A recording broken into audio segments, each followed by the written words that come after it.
Markie and Andrew Ostler have a story that can only be described as heartbreaking. Their baby girl was gravely ill and doctors said that her days were numbered. But then, the couple walked into their daughter's room to hear a doctor utter the most heartbreaking words imaginable. Before we begin, make sure to smash that like button, subscribe to our channel and hit the notification bell for more amazing videos.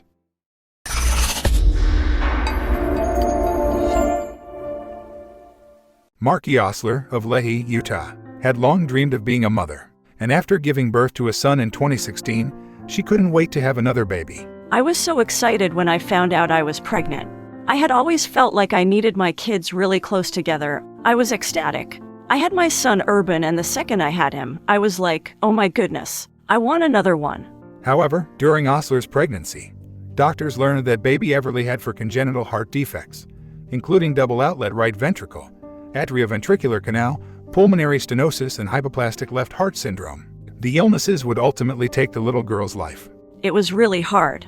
I got in my car and I cried for a solid hour. She says of the moment she got the heartbreaking diagnosis.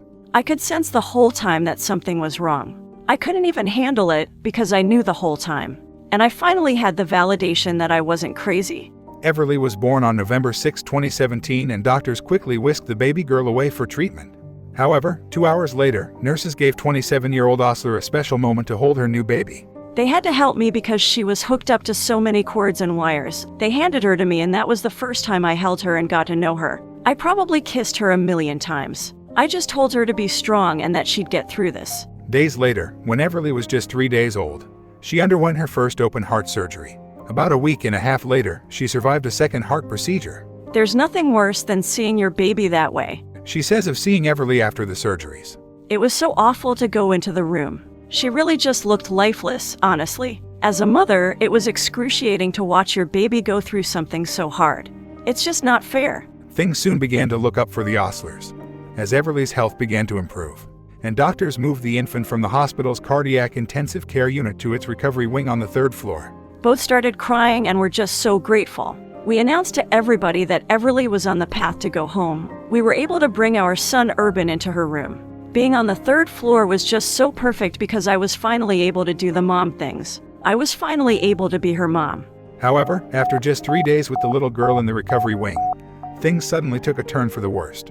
On the 9th of December, doctors called Ostler and urged her to get to the hospital. The parents raced to the hospital where they learned that Everly's heart had stopped abruptly. Ostler says doctors tried for nearly an hour to revive the baby.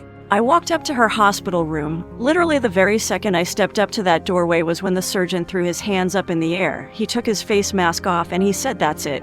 There's nothing we can do." The family buried Everly just a few days later, and the grieving mother has only now begun sharing Everly's tragic story. She first spoke out about the death in a post on Love What Matters, describing Everly's heart as defective. This baby girl was so healthy and perfect inside my belly. She kicked and flipped all the time and she was just so perfect and looked perfect.